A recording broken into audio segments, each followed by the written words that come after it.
I've got to say that Hog definitely got that paint matched correctly with Richard Weston. It looks perfect. Wet chip stuck in the front of the trailer. Just loosen it so it'll slide out. Slide it up when it's wet. A bit like Weetabix, it sticks to stuff. Just printed off the instructions for the seed socks. Sam's packaging them up now on a pallet, ready to go. I knew that table would come in handy in the barn. Seed sock HQ. It's not all Gen 6 Fendt and fast tracks, is it, Sam? No. Shed update. Hopefully get across the door done today. Just at the farm, and there's like been a massacre of what they call butterflies. All the butterflies are on the floor there. I don't know whether they've blown in or what, but there's butterfly and moth leaves everywhere. I don't know whether they fell out the roof. Looks like the fertiliser plant is still on a shutdown. Just in a field of oilseed right now. Now this was sown with a companion crop. So this is, I think it was fenugreek and a clover. I can't remember what the other one was called. I think it was 3 different things. Anyway, that'll be this stuff here that's growing because it's in the rows. And this is obviously the oilseed rape, which looks nice and good and healthy. It's good to see. There was about 3 or 4 pigeons in here when I walked in. Got a trial plot as well here. This is for, I think it's weed control. So you've pegged that off so we won't spray this area, and they'll do different things on it and check it. So let's have a look. Yeah, no herbicide. So that's in this square here where these canes are marking out. Hopefully that'll keep the pigeons off as well, because if they land they might poke their eyes out on this. It's struggling a little bit here with the grass weeds have come out of the hedge, and the brome grasses. It's obviously a lot smaller because they're nicking the nutrients in the soil. So we'll spray this off in the next couple of days and leave just the oilseed rape behind with a selective herbicide. I'll go and look at the other field that was sown on the same day on a different soil type, and we'll see the difference, because that's really struggling. I think the slugs have grazed it. This is a field of Bill and Joe spuds. This is obviously the gateway into the field. This is a sign. Everyone can read it. How can you pass your driving test if you can't read that sign?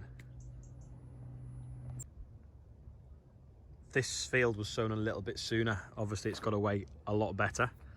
Looks a little bit hungry, and I'll show you why it looks hungry, because if we look at Bill's field, the other side of the hedge, we just run around the hedge.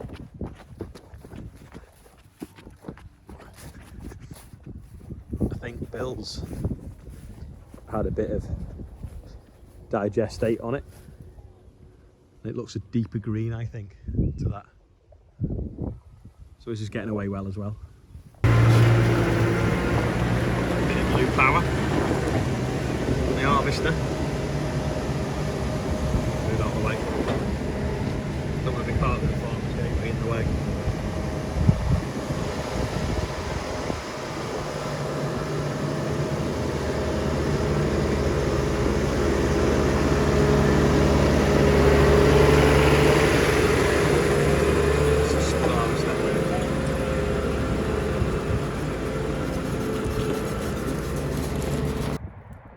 This is the field of oilseed rape I was worried about. So the headlands are okay, and then the middle was really thin, so we patched it up the other day. So some of the little ones are coming up now, a bit chewed by slugs and different things. Anyway, it's just growing, just about. Hopefully there'll be enough for a crop, but it's definitely been chewed. I'll have to get the quad bike on and put some slug pellets on it. It's just a different soil type, and it's just a lot heavier. See there, one's been totally chewed off there.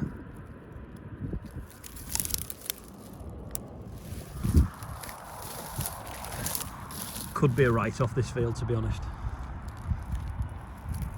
because there is huge patches with not a lot on. Some there again, some there coming up. But yeah, really badly chewed.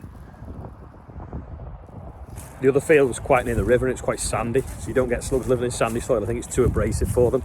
But heavier soils, they live in it. But the headland's fine. So annoying. Another day, another fly tip. Under branches and bits of wood. and a polystyrene. So this is where I put them tyres the other day to stop fly tippers going down there and tipping. Anyway, they've tipped just in front of them.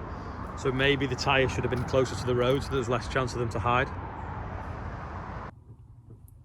But at least it's the council's problem, not mine. Well, it is mine because it's blocking my gate, but at least it's on their land, so they'll have to clear it, not me.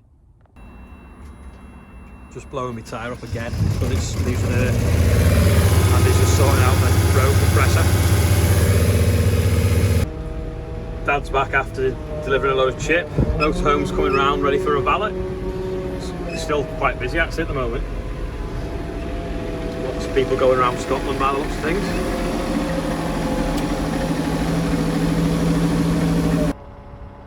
Pigeons are now on the sunflowers, landing on the top and eating them. And tow the CROPMASTER back to the yard and get it running in the yard, save messing about bringing tools up here.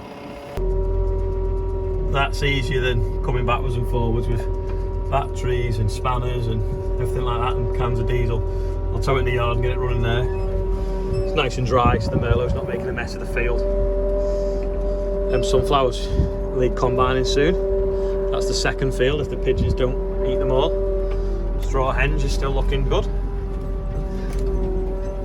And amazingly, the cornflowers, the blue cornflowers of the NHS still look good as well. I thought they'd have well died by now, but they just seem to have kept flowering all summer really. They actually look bluer today than they've ever looked. On your phone anyway. Well, apart from the dirty windows, but if you zoom in, that's the S. We're trying to jump start it by towing it, so he's put it in gear, and whether the engine will get warm enough to start firing we don't know. We've got a bit of smoke.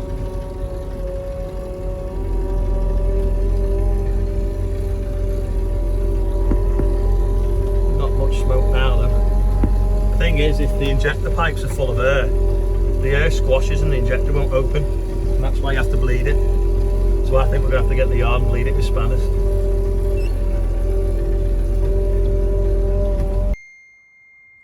We couldn't start it towing it back, so it's now in the yard. I've got to go to an NFU meeting, so it's a job for another day. Roundabout update, 3 people stood there. Where are we? The Chandlers, what depot is it? Southern. Open day. On tour with Jamie. The Chandlers open day. Random chance it was up the road from the NFU meeting. Looks like they've got an ideal there as well. I'm just at the hotel now, ready for an NFU dinner, and then we've got a meeting tomorrow. A lot of talk about fertiliser. I just did this for the BBC. The big problem with this fertiliser shortage is that we simply can't order it at the moment. No one will take any orders because they really don't know what it's going to cost. And we need it on farm in January, ready to use in February, March when the weather warms up. People say, do you need fertiliser? Well, yeah, because without it, we only get a quarter of the crops. And a quarter of the crops means a quarter of the food. So then food prices will obviously go up then because everything's about supply and demand in agriculture. Anyway, bit of good news. It looks like the fertiliser plant has opened back up, or they're going to open one of them. The government's had to make them open up because they need the CO2. Anyway, that's probably about all for today, but I better just say happy birthday to Hattie. I had to write it down, there's that many. Hattie and Elspeth, George Sinclair and Alison MacArthur. It's your birthday, so happy birthday to you. I need to sort of stop doing them unless I've got a window or a bumper to write it on because it's a bit boring for the people whose birthday isn't. Anyway, sorry about that. But yeah, fertiliser plant's open. I've been to the Chandlers open day, loads of big machines and stuff like that, loads of footage of the combine and a nice big 1050 Fendt. So I'll show you all that tomorrow anyway, because tomorrow I'm going to be in an office for most of the day. So thanks for watching. If you want to watch the video, it's there. If you want to subscribe, it's over here. If you're watching other videos, we're going to have more machines in than today's one has. So sorry about that, and I'll see you tomorrow.